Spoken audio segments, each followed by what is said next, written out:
Assalamualaikum dan salam sejahtera. Kami dari SMK Kemenang dan sekolah ini mempunyai bilangan pelajar seramai 1,400 orang pelajar, manakala bilangan guru seramai 70 orang.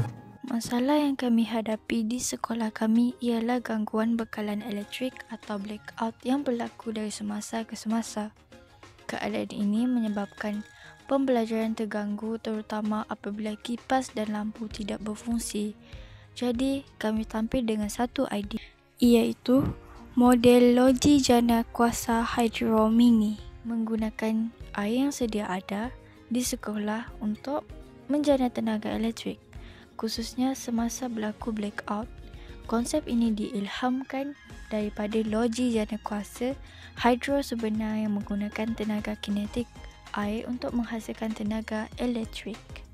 Kami membina semua model mini yang menggunakan air untuk memutarkan turbin. Turbin tersebut disambungkan kepada motor DC yang berfungsi sebagai penjana.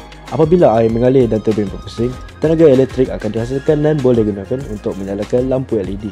Antara bahan-bahan yang kami gunakan ialah botol plastik, paip kecil atau straw, sudut plastik, motor DC kecil, LED, papan tapak dan beberapa wayar sambungan. Keseluruhan kos projek dianggarkan dalam RM150 hingga RM350. Ini menjadikannya satu penyelesaian yang praktikal. Itulah sedikit sebanyak tentang produk inovasi kumpulan kami.